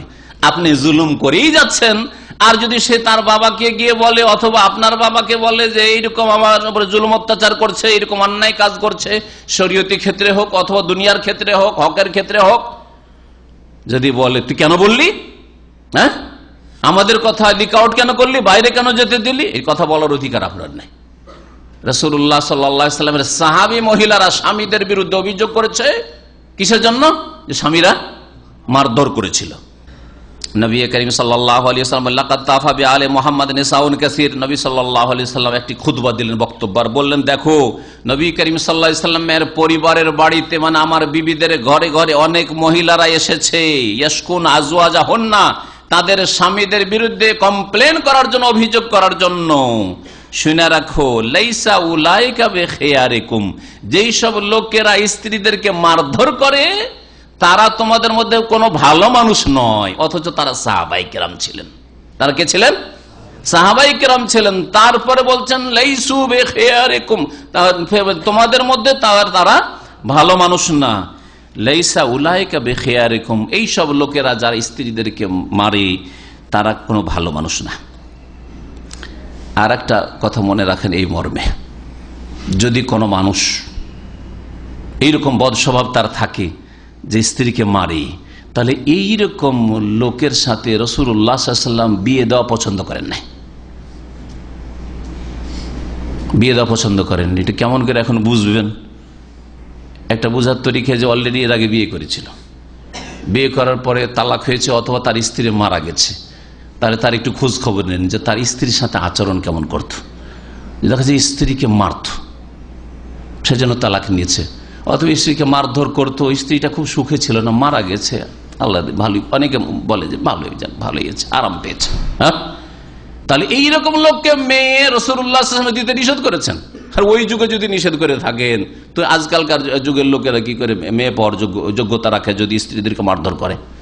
আর তারপরে আর একটা বোঝার আছে, সেটা হচ্ছে যদি দেখা যায় কোন একটা পরিবারে ওর যে ছেলেকে আপনি বোন দিতে যাচ্ছেন বা মেয়ে দিতে যাচ্ছেন, ওর বাপ কি করে? স্ত্রীকে খুব মারে। তারপরে দেখছেন ওর বড় ভাইয়েরা 2-3 জন আছে, ওরাও স্ত্রীকে মারে। হ্যাঁ, তো এটা একটা সংকেত যে এই পরিবারের ছেলেরা স্ত্রীকে মারবে। হয়তো যদিও এ হয়তো বিয়ে করেনি, প্রথমবার বিয়ে করতে যাচ্ছে, কিন্তু এরও চরিত্র হয়তো এরকম হবে। যদি এইরকম আশঙ্কা থাকে তাহলে বিয়ে দেবেন না আপনি। আর বিয়ে যদি না দেন তাহলে কোনো দোষের কাজ করবেন না, না দেন তো কোনো দোষের কাজ করবেন না। এই মর্মে হাদিস শুনে ফাতেমা বিনতে কায়েস রাদিয়াল্লাহু তাআলা আনহা তাকুল বলছেন, ইন্না যাওজাহা তাল্লাকাহা সালাসান, তার স্বামী 3 তালাক দিয়েছিল, 3 তালাক 3 বারই দিয়েছিল। ফালাম ইয়াজাল্লাহ রাসূলুল্লাহ সুকনা ওয়ালা নাফকা, 3 তালাক যখন হয়ে গেছে তার মানে স্বামী থেকে পুরোপুরি বিচ্ছিন্ন হয়ে গেছে 3 মাসে, তাহলে আর কোনো ইদ্যত নাই। সুতরাং তার ওই যে আগে যে স্বামী, এই স্বামীর দায়িত্বে বাসা দেওয়া নেই, আর খরচ দেওয়া আর ভরণ পোষণ দেওয়া নেই, তালাক হয়ে অন্য জায়গায় বিয়ে বসতে পারে। কাল আলী রাসূলুল্লাহ সাল্লাল্লাহু আলাইহি ওয়াসাল্লাম, রাসূলুল্লাহ সাল্লাল্লাহু আলাইহি ওয়াসাল্লাম বলেন, ইজা হালালতে ফাআযানিনি, যখন তোমার ইদ্যত পার হয়ে যাবে তখন তুমি আমাকে জানিয়ে দিও, তাহলে তোমার বিয়ের ব্যবস্থা করে দেব। ফাতেমা রাদিয়াল্লাহু তাআলা আনহাকে বললেন, কায়েসের মেয়ে ফাতেমা, ফাআযানতুহু, ফাতেমা বিনতে কায়েস বলছেন যে আমার যখন 3 তালাক হয়ে গেছে আর ইদ্যত পার হয়ে গেছে, তখন রাসূলুল্লাহ সাল্লাল্লাহু আলাইহি ওয়াসাল্লামকে অবগত করলাম যে ইয়া রাসূলুল্লাহ, আমার কিন্তু ইদ্যত পার হয়ে গেছে আগের স্বামী থেকে। ফাখাতাবাহা মুআবিয়া ওয়া আবু জাহমিন ওয়া উসামা বিন যায়েদ, 3 জন প্রস্তাব পাঠালো। এক মহিলা ফাতেমাকে, তাও তালাক প্রাপ্ত রাসূলুল্লাহ সাল্লাল্লাহু আলাইহি ওয়াসাল্লাম। আর আজকালকার মুসলিমরা তালাক প্রাপ্ত হলে বয়স 50, তারপরে তালাক প্রাপ্ত বিয়ে করবে না। বুড়া হয়ে গেছে, এখন বাঁচবে আর কয়দিন, যার 40-50 হয়ে গেছে আর বাঁচবেই কতদিন? ওর তো বিয়ে করা উচিত ছিল 25 বছরের মধ্যে। নবী সাল্লাল্লাহু আলাইহি ওয়াসাল্লাম 25-এ করেছে, ঠিক আছে 25-এই করেন, আজকালকার যুগে পড়াশোনার ব্যাপার স্যাপার আছে। 25-এ না করে বিয়ে করছে 40-45-এ 50-এ, আর বাঁচবে কয়দিন তাহলে? আর তারপরে বিয়ে করবে কিরকম?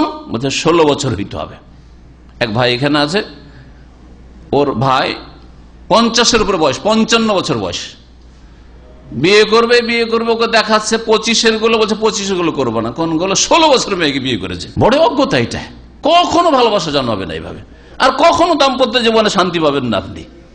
সে যতই বলুক ওই স্ত্রী যে আমি তোমাকে ভালোবাসি, আমি তোমাকে ভালোবাসবো, অন্তর থেকে ভালোবাসবে না। এটা হচ্ছে মানুষের স্বভাব। বয়সের এত পার্থক্য থাকলে ভালোবাসা ওই রকম জন্মাই না, যেমনটা স্বামী স্ত্রীর মাঝে হওয়া উচিত ছিল। যাই হোক, রাসূলুল্লাহ সাল্লাল্লাহু আলাইহি ওয়াসাল্লামের সামনে জীবদ্দশায় এই 3 সাহাবী, মুআবিয়া যিনি পরে খলিফা হলেন, আবু জাহম নবী সাল্লাল্লাহু আলাইহি সাহাবী, আর 3 নম্বর ওসামা বিন যায়েদ বিন হারেসা, রাসূলুল্লাহ সাল্লাল্লাহু আলাইহি সাল্লামের যে আজাদকৃত গোলাম ছিল যায়েদ, আর তাকে ছেলেও বানিয়েছিলেন আগের যুগে। ইসলাম যেটাকে পোষ্যপুত্র বানানোকে বাতিল ঘোষণা করেছে, এই যায়েদের ছেলে ওসামা যুবক। 3 জন। তাহলে এর দ্বারা কি বোঝা গেল? যে একটা মহিলাকে একাধিক ছেলে কথা পাকা না হওয়া পর্যন্ত প্রস্তাব পাঠাইতে পারে, অসুবিধা নেই। কথা যখন পাকা হয়ে গেছে, ওয়াদা হয়ে, তারপরে প্রস্তাব পাঠানো জায়েজ নয়। লা ইয়াখতুবু রাজুল আলা খিদবাতি আখিহি, কোন মানুষ তার ভাই পায়গাম দিয়েছে আর কথা হয়ে গেছে পাকা, তারপরে যেন পায়গাম না পাঠায়। বড় টোপ দিয়ে দিল যে কোথায় বিয়ে দিচ্ছেন, বুঝো অমুক জায়গায়, ওর তো চাকরি নেই, আমার চাকরি আছে, সরকারি চাকরি আছে, অথবা তো গরিব, তখন তো মানে দোদুল্যমান অবস্থায় পড়ে যাবে, কি করবো রে বাপরে, চাকরি আছে, চাকরি নেই, যদিও কথা দিয়ে দিচ্ছি, যা কথাটা ভঙ্গ করে দিই, গুনাহগার হবে না, পায়গামই পাঠাবে না। শুনতে পেয়েছো কথা পাকা হয়ে গেছে, আর পায়গাম পাঠাবে না। নবী করিম সাল্লাল্লাহু আলাইহি ওয়াসাল্লাম বললেন, ফাকারা রাসূলুল্লাহ আম্মা মুআবিয়া তো ফারাজুলুন তারিবুন লা মাল লাহু, মুআবিয়া এমন মানুষ যে মাটিতে মিশে গেছে অভাবে, তারিবুন তোরাব থেকে, দূষিত হয়ে গেছে। অন্য রিওয়ায়াতে রয়েছে ফাসউলুকুন মানে ফকিরুন, ফকির। আমি এই হাদিসটা পেশ করেছি, অথচ সহিহ হাদিস, এই হাদিস সহিহ মুসলিমের হাদিস। সউলুকুন ফকির, নবী সাল্লাল্লাহু আলাইহি ওয়াসাল্লাম বলছেন। এক বিদাতি মোল্লা আমার বিরুদ্ধে বলছে দেখো দেখো দেখো, মতিউর রহমানের সাহাবীকে ফকির বলছে। আরে রাসূলুল্লাহ সাল্লাল্লাহু আলাইহি ওয়াসাল্লাম বলছেন ফাসউলুকুন তারেবুন। হাদিসগুলো শুনেন। তাহলে আমি নিজের কথা বলেছি, রাসূলুল্লাহ সাল্লাল্লাহু আলাইহি ওয়াসাল্লাম কথা বলেছি? আর বেয়াদবরা যে বলছে, কত বড় বেয়াদবি করে, যে যদি সাহাবীর হাদিস, সাহাবী গায়র ফাকি হয়, আর সাহাবীর হাদিস যদি কিয়াসের খেলাফ হয়, তাহলে কিয়াসে জলির উপর আমল করতে হবে, সাহাবীর কথাকে ছুঁড়ে ফেলে দিতে হবে। তাদের কিতাব যদি নুরুল আনওয়ারে থাকে, তাদের কিতাব যদি আরো বড় বড় কিতাবে থাকে, উসুলে ফিকহের কিতাবে থাকে, তাহলে কি করবেন? বুখারীর হাসিয়াতে টিকাতে যদি তাদের দেওবন্দ থেকে ছাপা কিতাবে থাকে, তাহলে কি করবেন? আমি অবাস্তব কথা বলছি না, নাম ধরে বলছে। মিসলে আবি হুরায়রা ওয়া আনাস, আউযু বিল্লাহ। আবু হুরায়রার মতো প্রখ্যাত সাহাবী, 5000-এর বেশি হাদিস মুখস্থ। আনাসের মতো রাসূলুল্লাহ সাল্লাল্লাহু আলাইহি ওয়াসাল্লাম 10 বছরের খাদেম, বলছে আনাস গায়র ফাকি, বুঝতেন না ফাকি। গায়র ফাকি মানে কি?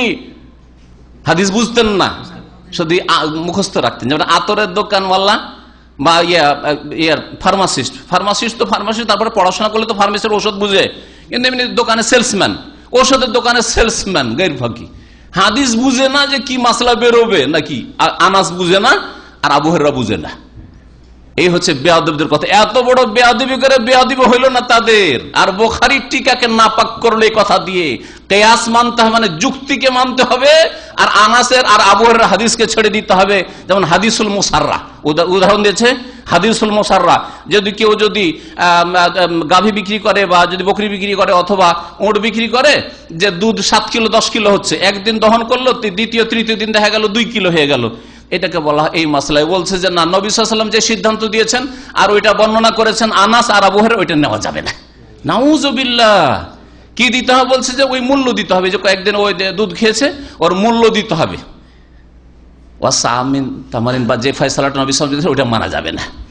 তারা রাসূলুল্লাহ সাল্লাল্লাহু আলাইহি ওয়াসাল্লাম হাদিসকে অস্বীকার করছে, অমান্য করছে। তারা আনাস আর আবু হুরায়রাকে গায়র ফাকি বলছে, বেয়াদবি হয় না।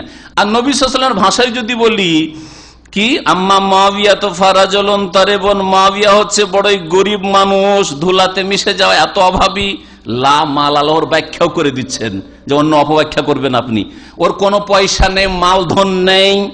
তাহলে বোঝা গেল একেবারে মালধন নেই বলেও বিয়ে দেব না, এটা বলার অধিকার আছে মেয়ের বাপের, মেয়ের ভাইয়ের বলার অধিকার আছে। এগুলো বলবে যে দুনিয়াদার লোক, আরে আলেম মানুষ আর বিয়ে দিল না, ছেলেটা ভালো, তারপরেও তার দুনিয়াদার না। দুনিয়াদার কেন? নবী সাল্লাল্লাহু আলাইহি ওয়াসাল্লাম পরামর্শ দিয়েছেন, তার অধিকার আছে। ও আম্মা আবু জাহামিন, আবু জাহাম ফারাজুলুন দাররাবুন লিন-নিসা, আবু জাহাম এমন মানুষ যে মহিলাদেরকে, নারীদেরকে খুব মারে, স্ত্রীকে মারে। তো দারিবুন বলে, দাররাবুন খুব বেশি মারে। তাহলে বোঝা গেল যে নবী সাল্লাল্লাহু আলাইহি ওয়াসাল্লাম এইটাও দোষ ধরলেন যে মহিলাদেরকে কেউ যদি মারে, হ্যাঁ, স্ত্রীদেরকে, তাহলে সে ভালো মানুষ নয়। ওয়ালাকিন ইনকিহি ওসামা বিন যায়েদ, দেখো ফাতেমা, তুমি ওসামা বিন যায়েদকে বিয়ে করো। সে যুবক মানুষ, খেটে খাওয়াইতেও পারবে, আর তারপরে সে এত অভাবী নয় একেবারে মুআবিয়ার মতো, আর সে মারবেও না, ভালো ছেলে, সে স্ত্রীকে মারধরও করবে না। ফাকালাত বিয়াদিহা হাকাযা ওসামা তো, ওসামা তো, ও মহিলা ফাতেমা বলছেন ওসামাকে বিয়ে করো, ওসামাকে বিয়ে করো। ফাকাল রাসূলুল্লাহ সাল্লাল্লাহু আলাইহি ওয়াসাল্লাম তাআতুল্লাহ ওয়া তাআতু রাসূলিহি খায়রুল লাকি। প্রথমখানে ফাতেমা ওসামাকে বিয়ে করতে চাইছিলেন না, কেন? এই কথাটা বলি, হাদিসে নেই কিন্তু অন্য হাদিসে আছে, বা ওসামা রাদিয়াল্লাহু তাআলা, ওসামা বিন যায়েদের জীবনীতে আছে। ওসামা রাদিয়াল্লাহু তাআলা দেখতে কালো চুকচুকে লোক ছিলেন, একেবারে কালো। তার বাবা যায়েদ একেবারে ফর্সা সুন্দর মানুষ ছিলেন।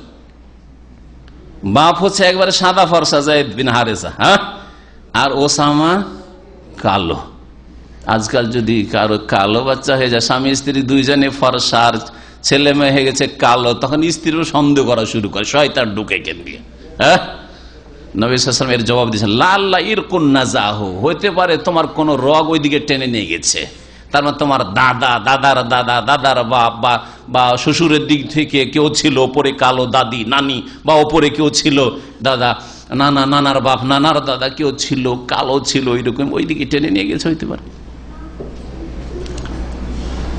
সুতরাং কখনো বিনা দলিল প্রমাণে হাতে নাতে ধরতে না পারলে কখনো সন্দেহের ভিত্তিতে কোনো সিদ্ধান্ত নেবেন না, সন্দেহ করবেন না।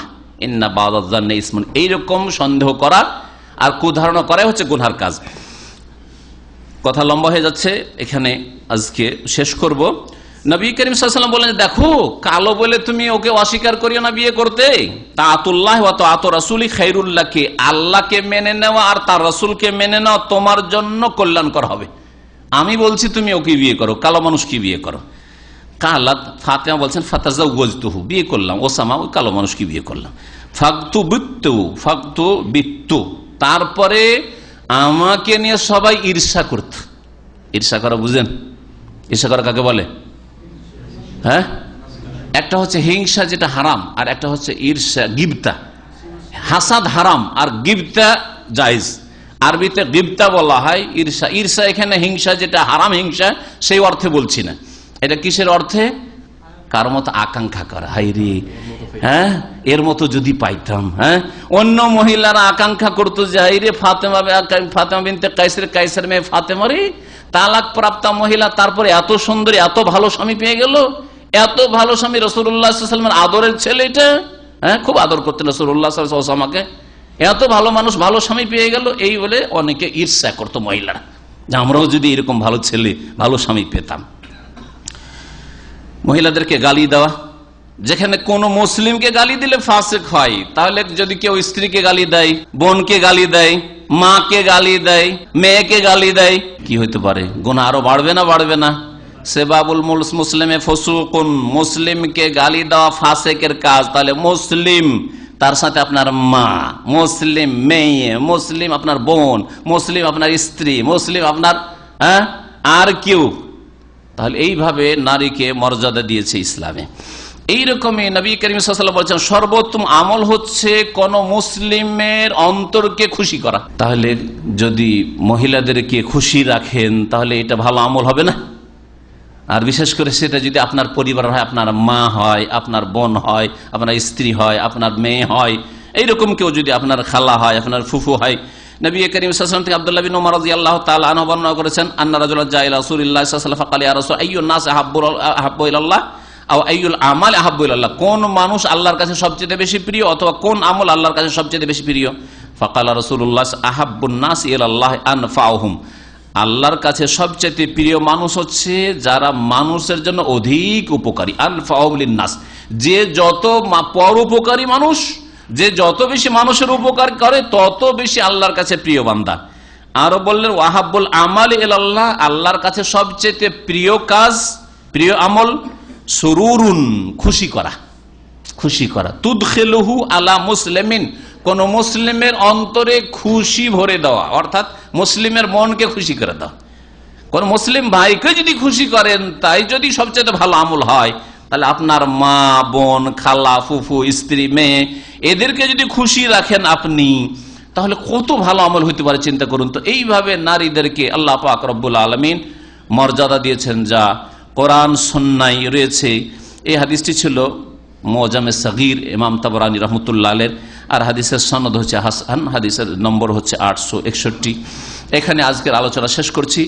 একটা অংশ আলোচনা শুধু থাকলো যে ইসলাম ছাড়া, ইসলামের পূর্বে যেসব ধর্ম ছিল, যেগুলি ধর্মকে আল্লাহ রহিত করেছেন, অথবা বিভিন্ন সভ্যতা ছিল, সেসব সভ্যতা, গ্রিক সভ্যতা আর অন্যান্য সভ্যতা, হিন্দু সভ্যতা, রোমান সভ্যতা, চাইনিজ সভ্যতা, এইসব সভ্যতায় নারীদের যে কোনো মর্যাদা ছিল না, পারস্য দেশে কোনো মর্যাদা ছিল না, এই একটা বিষয় থাকলো। সময়ের স্বল্পতার জন্য এখানে আজকের আলোচনা শেষ করছি। আল্লাহ রাব্বুল আলামিন যদি সময় দেন তো এই বিষয়টাও একদিন আলোচনা করে দেব। আল্লাহ রাব্বুল আলামিন যেন আমাদেরকে দ্বীনের কথা জানার তৌফিক দান করেন, বুঝার তৌফিক দান করেন, মেনে চলার তৌফিক দান করেন, আমল করার তৌফিক দান করেন, সেই দিকে দাওয়াত দেওয়ার জন্য তৌফিক আল্লাহ রাব্বুল দান করেন। আল্লাহ রাব্বুল আমাদের ইসলামিক পরিবার গঠনের তৌফিক দান করেন, ইসলামিক সমাজ গঠনের তৌফিক দান করেন, ইসলামিক দেশ গঠনের তৌফিক আল্লাহ রাব্বুল দান করেন। আল্লাহ রাব্বুল আলামিন যে মর্যাদা আমাদেরকে দিয়েছেন, যাকে আল্লাহ রাব্বুল আলামিন এই মর্যাদাকে আপন জায়গায় কায়েম রাখার জন্য তৌফিক দান করেন, প্রত্যেকের হক আমাদেরকে আদায় করার জন্য তৌফিক দান করেন। আল্লাহ রাব্বুল আলামিন আমাদের দুনিয়ার যেন সার্বিক কল্যাণ করেন, আর আল্লাহ রাব্বুল আলামিন আখিরাত যেন আমাদের সার্বিক মঙ্গল দান করেন। আল্লাহ রাব্বুল আলামিনের কাছে দোয়া করি, মহান আল্লাহ যেন আমাদের জান্নাতুল ফিরদৌস দান করেন, বালা মুসিবত থেকে করেন, ঈমানের আল্লাহ হেফাজত করেন। আর এখানে শেষখানে বিশেষভাবে দোয়া করছি, আরেকটি দোয়া, আমাদের এক ভাইয়ের ছেলে জন্ম হয়েছে, আজকে মনে হয় 7 দিন 8 দিন হতে যাচ্ছে। সে ভাইয়ের তরফ থেকে আপনাদেরকে আকিকার দাওয়াত পেশ করা হয়েছে, বরং 2টো খাসি জবাই করে পুরোটা আপনাদের জন্য নিয়ে এসেছেন, জাযাহুল্লাহ খাইরান।